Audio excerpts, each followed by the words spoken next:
actual size is very small. But of course, I wouldn't consider Denise any less valuable than myself, although she is smaller. And I might even hope that if there were some disaster and we were laying on the ground and the triage people had to decide which one that they would work on first, that it would be her. 100 years ago, this picture wouldn't have been possible. Now we have 4D ultrasound and other technology. Knowledge of molecular biology is growing fast. 100 years from now, I think that the people will look back and wonder that we denied in large numbers that this is human life. But there's an even simpler way to know. If we were to kill all of any one race, the human race would continue, however diminished. But if we killed all the embryos after one generation, we would have killed off the human race itself. But we are confronted with a problem. We are supposed to be the good guys. And we, in the Tea Party, believe that despite this new age of Obama apologetics,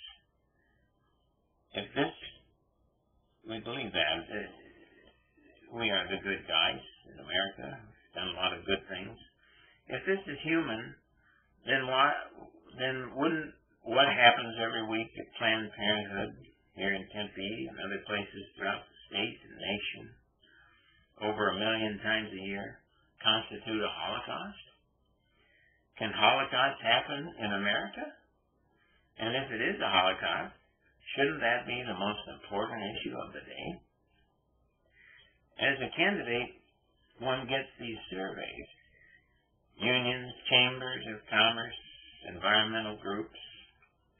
I was happy to note that the Tea Party one was the only one, other than the specifically social conservative ones, like Arizona Right to Life, Center for Arizona Policy, Catholic Conference, that asked about the life issue. Shouldn't they all?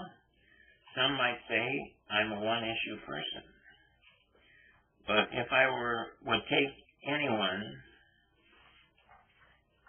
and concede their 3 highest issues, but reserved for myself one issue, that in order to lower healthcare costs, reduce population, pay for your issues, we're going to take all the people over 65.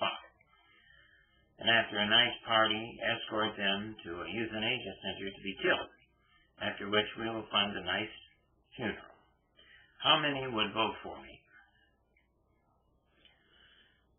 Hopefully none. Yet it seems not to matter to many that they elect people to the highest level of government that propose the exact same thing, except at the other end of the life spectrum. So, I should be able to put on my advertisements that my opponents, who are pro-choice, believe in genocide, and that should be the end of it. Campaign over, victory. But one problem. Many of those people in the electorate believe in it also. Some because they don't know what it is, some because they don't care, or some who don't know their candidates very well. Talk to Harry Mitchell for a few minutes, and he'll have you crying big crocodile tears that he's the Lord's gift to pro-life. But you go to the National Right to Life website, and it's quite a different story when you look at his voting record. But there's a particular case that involves conservatives, which I'll label libertarian, in which the person is against abortion but doesn't think the government should be involved. Goldwater was such a case. Point one is that you got involved the day Obama got in office and directed your tax dollars on day one to fund forced abortion in China and abortion on demand in other countries by rescinding the Mexico City policy.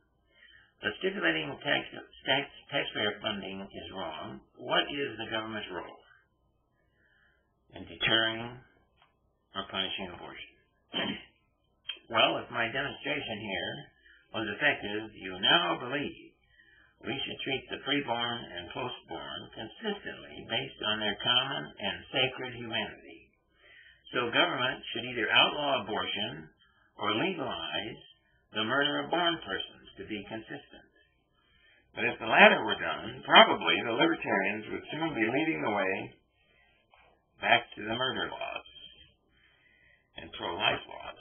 Not only would murder be widespread, but people would organize defensively, forming militias, and eventually some group would probably dominate, and we would have gone back the full circle to tyranny. So my encouragement is for the Tea Party to be pure in insisting that life begins at conception and dealing from that point. Lincoln said, "A house divided cannot stand. A nation cannot endure long, half slave and half free." That can be generalized. A nation can't stand if it can't decide who is human and deserving of equal protection and who isn't. Obama says it's above his pay grade. The Supreme Court in Roe v. Wade said the Constitution didn't decide personhood, but that if personhood for the preborn could be established, the 14th Amendment would have to afford them equal protection. No amount of scientific evidence will ever cause a change in the law. The political winds prevent a consistent court from forming. It must be spelled out for them in the Constitution with an amendment. The Constitution allows two ways to achieve amendment. The common way begins in Congress. That will never get through for obvious reasons. But the second way involves state legislatures calling for a constitutional convention. When we look at California's marriage initiative, we can see that it may not be as difficult to pass these conservative things because the states are more conservative and small conservative states have an equal vote with large liberal ones. With internet networking, it should be easier to accomplish both a marriage amendment and a human life at conception amendment by the state legislature method. One last word, globalism. The establishment of supranational laws, such as the EU. All bets are off. When the Constitution is overwritten, no matter what we get in the way of even an amendment, we would be back to square one, and there would be no guarantee that we would have any pro-life. One is naive to think that politicians who don't care about the helpless preborn care about the helpless taxpayer. People conditioned to outright kill their offspring cannot be expected to exercise fiscal responsibility toward those who survive, which we see manifested in this culture of deficits. We must recognize abortion as a form of tyranny and can't expect to have success with other kinds without its abolition. The sexual revolution must simultaneously be rejected. The demand for abortion can only be reduced by a return to the nuclear family, rejection of sexuality without marriage commitment, much more proliferation of knowledge about natural family planning, which fosters healthy marriage, is healthier and works better than most artificial contraception. This lifestyle is the only sure preventative also to the STD epidemic that exists.